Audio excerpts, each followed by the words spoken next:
À l'heure où l'épidémie de coronavirus est bien installée en France, les gels hydroalcooliques font l'objet de toutes les attentions ou presque. Comment bien choisir sa solution hydroalcoolique? Peut-on vraiment en fabriquer soi-même, comme le suggère l'Organisation mondiale de la santé? On fait le point. L'usage des gels hydroalcooliques étant, avec le lavage des mains à l'eau savonneuse, au cœur de la stratégie de lutte contre le coronavirus, il y avait fort à parier que ces produits allaient être pris d'assaut.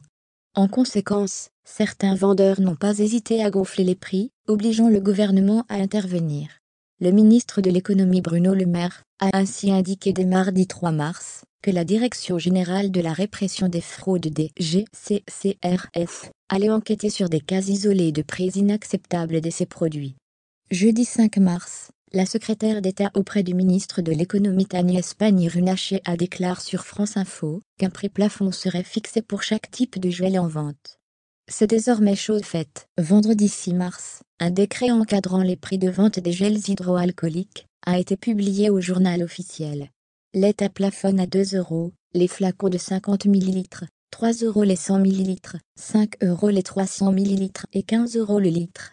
Dès lors, fabricants, grossistes et distributeurs, pharmacies, grandes surfaces et sites internet doivent donc se conformer à cet encadrement tarifaire, au risque de s'exposer à 7 500 € d'amende par produit vendu en cas de fraude. Coronavirus. Comment bien choisir et utiliser son gel hydroalcoolique? C'est une chose d'encadrer les prix des gels hydroalcooliques. Encore faut-il bien les choisir, car beaucoup de produits différents coexistent sur le marché. Pour être sûr d'être bien protégé, avec une solution antimicrobienne efficace, il est conseillé de se fier à plusieurs critères, selon les recommandations de l'Agence nationale de sécurité du médicament et des produits de santé ANSM, détaillée en 2009, dans le cadre de l'épidémie de la grippe H1N9 et recherchée, la norme NF. L'agence recommande de privilégier avant tout les produits hydroalcooliques portant la norme NF en 14476, car la référence à cette norme indique que le produit a fait l'objet de tests démontrant son activité sur des virus nus, donc sur des virus plus résistants que les virus enveloppés. Cette norme est généralement bien visible sur l'emballage. Optez pour un produit contenant 60 à 70% d'alcool. Outre la norme NF, l'idéal est de choisir une solution ou un gel hydroalcoolique à base d'alcool éthylique ou éthanol, ou d'alcool propylique propananol ou N-propanol, ou d'alcool isopropylique propanedosol ou isopropanol, dont la concentration optimale est comprise entre 60% et 70%, ou à une concentration comprise entre 520 et 630 mg/g. Cette concentration en alcool doit figurer visiblement sur l'étiquetage, assure l'ANSM. Notons par ailleurs que certains gels hydroalcooliques, notamment ceux vendus sur Internet, contiennent encore du triclosan, un agent antibactérien perturbateur endocrinien avéré, qui peut toutefois encore se rencontrer à une concentration de 0,3% dans le produit fini.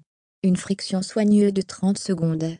Dans tous les cas, l'ANSM rappelle que ces produits sont à utiliser sur des mains visiblement non souillées, et qu'il est crucial de respecter un temps de friction d'au moins 30 secondes, jusqu'à l'obtention de mains sèches.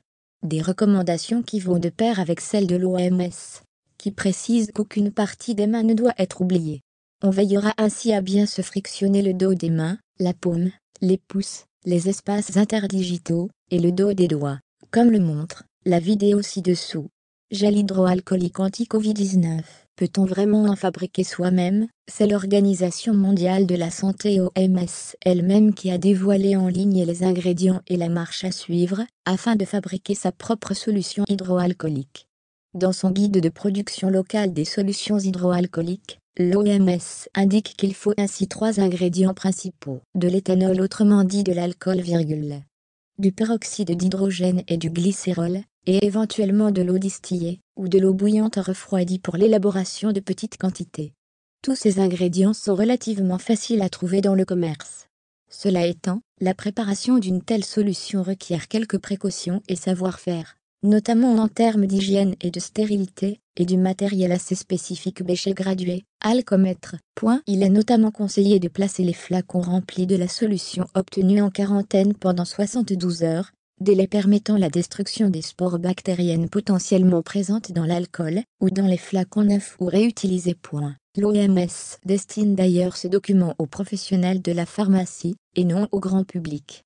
Quant aux autres recettes de gel hydroalcoolique qui pullulent sur la toile, mieux vaut passer son chemin. Bien que certaines huiles essentielles aient bien des propriétés bactéricides, fongicides et virucides, celles-ci n'ont pas fait preuve de leur efficacité dans la lutte contre les épidémies, et encore moins dans la lutte actuelle contre le coronavirus Covid-19. Joint par téléphone, Virginie Denfer, déléguée générale de la FIS, Association des fabricants de produits d'hygiène et d'entretien, déplore l'engouement autour des gels hydroalcooliques faits maison. Insistant sur le fait que le document de l'OMS est réservé aux professionnels de la pharmacie, celle-ci souligne qu'il ne s'agit pas là de substances anodines. Quant à la levure, qui est citée comme ingrédient phare sur certaines recettes homemade, la déléguée générale rappelle qu'il ne s'agit que d'un hydratant. Elle conseille donc vivement aux consommateurs de se rabattre sur les produits du commerce, qui sont soumis à des normes strictes, ou d'opter pour le traditionnel lavage des mains à l'eau et au savon. Le gel hydroalcoolique ne doit pas se substituer au lavage des mains classique. Rappelons que le lavage des mains classique, à l'eau et au savon, est préconisé dès lors qu'un point d'eau potable est disponible.